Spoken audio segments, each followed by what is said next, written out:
Yeah, we're not playing our best right now, so it's good to come out and win the series, both against Peoria and Burlington. Both with more pitching and defense. Our hitting hasn't been the same as it was in the beginning, but you have to learn to win that way as well, and we did it these last few days. Well, it must be a hard way to start off when you're scoring like 20 runs in your first few games here at home, but just what was it like having the bats come alive in Game 2 today? Yeah, I have to do my job of managing these guys and kind of kicking them in the butt when I have to. So I could tell earlier that they were a little sluggish. So I can't say it was my pep talk that got them kind of going, but they're young kids. They have to be woken up sometimes. And today they answered late in the game. Did that pitching today? Brett Kennedy, 9 strikeouts in Game 1, and then Elliott, Game 2, another great outing by him. Just talk about what they brought to the table today. Yeah. Brett looked a little off the first couple innings, but I told him he gets better with age, and he kind of laughed about it.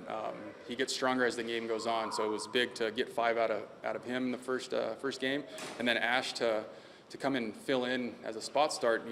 Is huge for us. He's been doing good every time we bring him out of the pen, so we were confident bringing him in today for the start of the second game. Does that make you kind of question maybe having him go as a starter in some of these piggyback situations? No, not necessarily. It's more to take care of our younger arms. He's an older guy. He's been in college and everything like that. We have some younger arms that if they're feeling tender, we can throw a guy like Ashbeck in the mix to save us. That's why Allen only went 2 today. It saves his arm, gives him a little bit of a rest before his next start. And then going back to your comment about sluggish, Rod Boykin does not really strike me as a sluggish type. Just talk about his production with the stolen base today and then the pass ball to steal home. Yeah. Rod's dangerous anytime he gets on base. It's just getting him on base is the number one goal. So once we get him on, I want to use him in any way I can. If he's going to steal, hit and run, if he's going to bunt, stuff like that.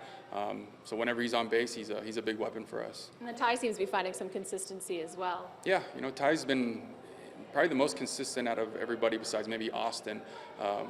But he has a good approach. The kid can hit no matter where he is in the lineup, and he's been very consistent for us, and he'll probably stay in the middle lineup as long as he keeps doing what he's doing. Can a game like this get Rod going, do you think, possibly? Oh yeah, anybody.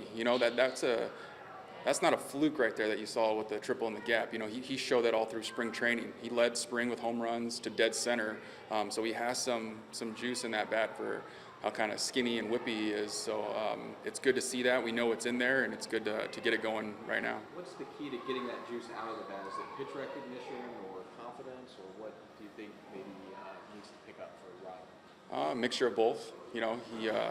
That hit today was a big confidence builder for him, and then just keeping on his routine. He can swing it, and I've seen it many times. So it's just building off that confidence of today, and hopefully it transfers in this next road trip.